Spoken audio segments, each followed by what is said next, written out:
What's up, guys? Welcome back to my channel. My name is Wes. I'm a freelance filmmaker out of Omaha, Nebraska. If you like filmmaking stuff, pause the video. Well, don't pause the video yet. Listen to this. Subscribe, hit the like button. Now pause. Well, go do that, then pause, then come back, unpause. Anyways, how do I like my videos? Let's go. Wanted to start off by saying and apologizing if my audio is a little echoey. I haven't set up my sound blankets, and yeah, I just haven't. And I'm in like a decently small room, but it's just big enough to echo, and I got windows in front of me right here and just low ceilings. Like I'm 6'4" and I can touch my ceiling, so it's like, you know how it goes. But with that apology out of the way, today's video, I'm gonna go over how I light my YouTube videos. Lighting is something that I'm still learning. It's one of my favorite things to kind of like nerd out over.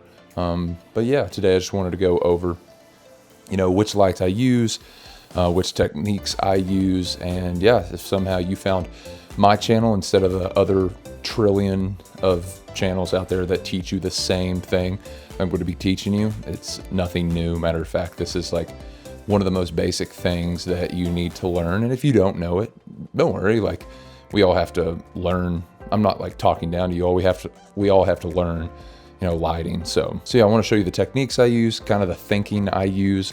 And I have to do a little bit different stuff with where I'm at, just because all of my walls are white. And you may be in the same situation, you may not. And you may want to do something a little different, but for the most part, it's your standard 3-point lighting. And all 3-point lighting is you're going to light you or your subject or your talent from 3 different positions. My positions are, I have a key light right here in front of me. I have a, rim light or just kind of a hair light right here to my right. And then on the floor, believe it or not, and you can kind of see it right back here. Forgive my dirty editing table, but you can kind of see this light right here. I have a third light bouncing up to there. And kind of the thinking behind these lights are, I want a key light to light my face, and this is called Rembrandt lighting. It's where you have, good exposure on one side, and then you have a little triangle of the fall off of your nose. Mine's a little harsh. I just kind of like harsh lighting. That's the coolest part about lighting, is you can kind of, there's bad lighting and there's good lighting, but there's like this happy medium in between where it's like you can kind of play around with it and make it look nice. And then of course the rim light over here to my right, that's just to kind of make my hair pop a little bit, to give me some separation from that wall. Also, just to fill in a little bit on the side of my head. You can kind of see the reflection there.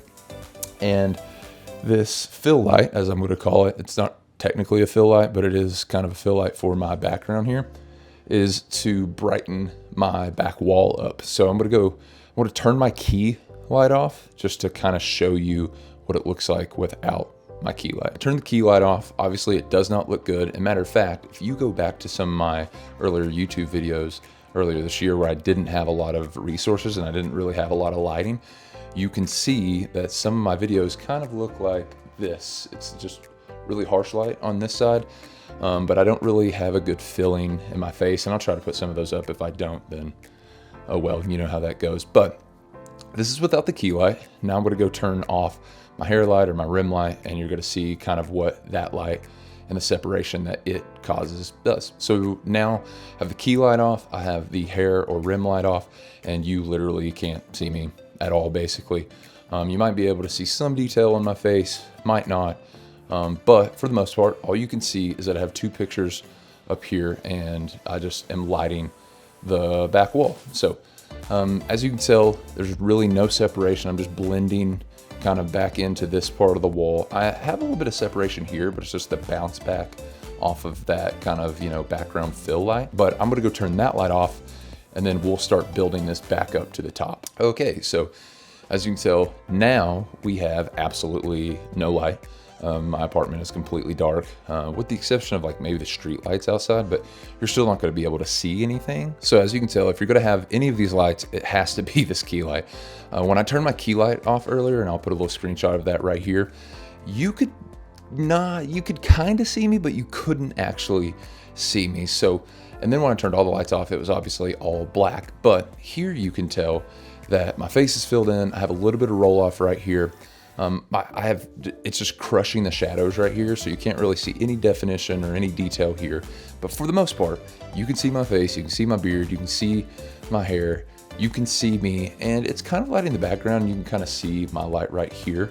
And that's okay. If you don't want it, you can kind of maneuver it and just, you know, don't put a picture frame right there like me. And we're kind of in the middle of making this place look like our own. As you can tell, we're like testing out paint right here. So now we're going to try to get a little bit of separation from that background back there by lighting our hair, and we're going to kind of try to get some roll off on our face. So yeah, I just flipped that light on.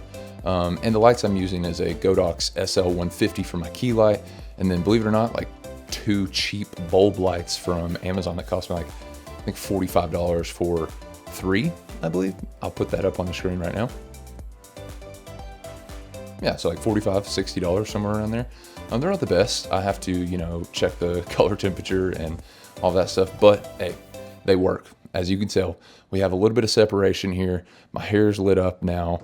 You can kind of tell that I don't just have half of a face, and I'm looking more filled in. So if you only have 2 lights at your disposal, I would definitely have a key light, and I would definitely have a rim light or a hair light, just to kind of give you some separation from your background, because we're getting some spill to the back anyways, even though I have, you know, diffusion, a huge like 4-foot parabolic softbox with a grid on it.